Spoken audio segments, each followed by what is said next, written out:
Can you believe it? One of the most powerful queens in European history, who supposedly claimed she had bathed only twice in her entire life. Once when she was born, and once on her wedding day. Was this piety?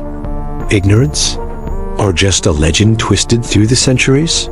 Tonight, we unravel the dark myth of Queen Isabella of Castile and the shocking truth of medieval hygiene. Hello everyone, welcome back to the channel. If you love exploring history's strangest and darkest corners, don't forget to like, comment, and subscribe. Let's step into the shadows of Spain's royal court, where beauty, faith, and filth all collided. Isabella I of Castile, born in 1451, crowned in 1474, and remembered as the woman who unified Spain and funded Christopher Columbus's voyage to the New World. She was a queen of immense power, strategy, and devotion. But alongside her triumphs came a peculiar story that refuses to die, that she boasted of bathing only twice in her life. The claim is usually told in two versions. The first, she said she bathed once at birth, and once on her wedding day to Ferdinand of Aragon. The second, she vowed not to bathe or even change her undergarments until the Reconquista, the conquest of Granada, was complete. But here is the truth.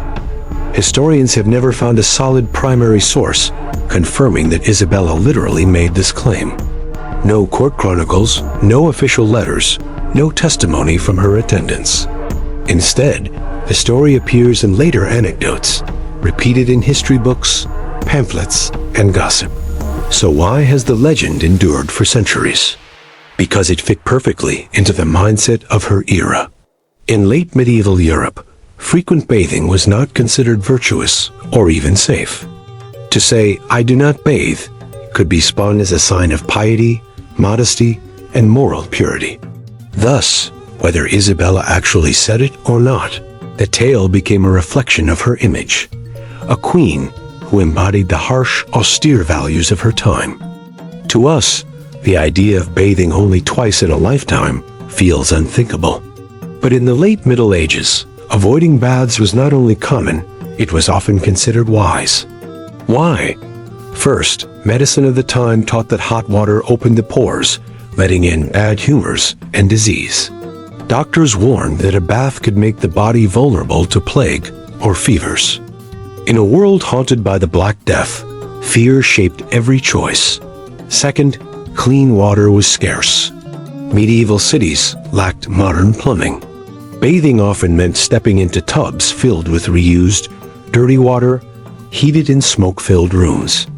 Instead of cleansing, it could spread sickness.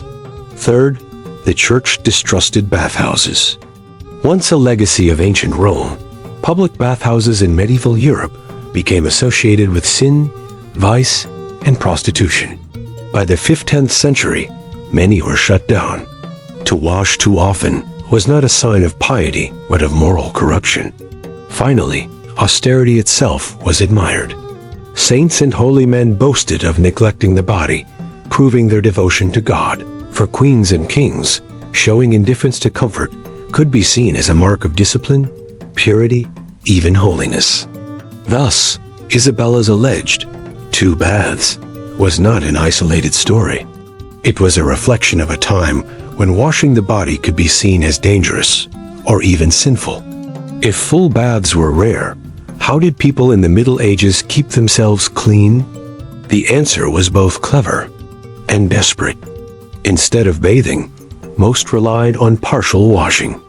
Basins of water were used to rinse the hands, feet, and face. For the rest of the body, people believed that changing their linen underclothes was as good as bathing. Fine linen absorbed sweat and oil, and when replaced, it gave the sense of a cleansed body. In noble households, servants might replace these garments daily. But cleanliness was only half the struggle. The other half was odor. Without soap and showers, the stench of sweat and unwashed bodies filled medieval streets and palaces alike. To fight it, the wealthy turned to herbs and perfumes. Lavender, rosemary, sage, rose petals stuffed into sachets or sewn into gowns. Rich nobles carried pomanders, small ornate balls, filled with spices, herbs, or musk that dangled from belts or rosaries, releasing fragrance as they walked.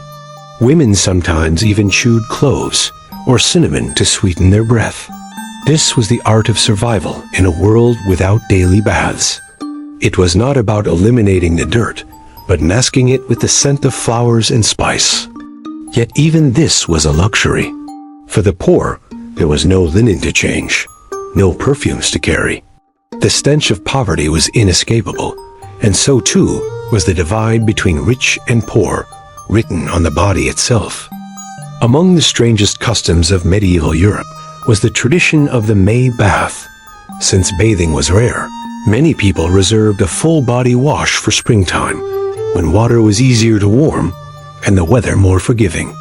This gave rise to the belief that June was the perfect month for weddings. By then, most people had taken their annual bath in May, leaving them at least somewhat fresh for the ceremonies. Brides and grooms adorned themselves with herbs and flowers, not only for decoration, but to mask whatever odor lingered. To this day, June weddings remain popular, their origins tied to this centuries-old logic of hygiene. But where did these baths take place? In the early Middle Ages, public bathhouses thrived, echoing the grand traditions of Rome. They were places of community, relaxation, and even medicine. Yet as centuries passed, bathhouses gained a darker reputation.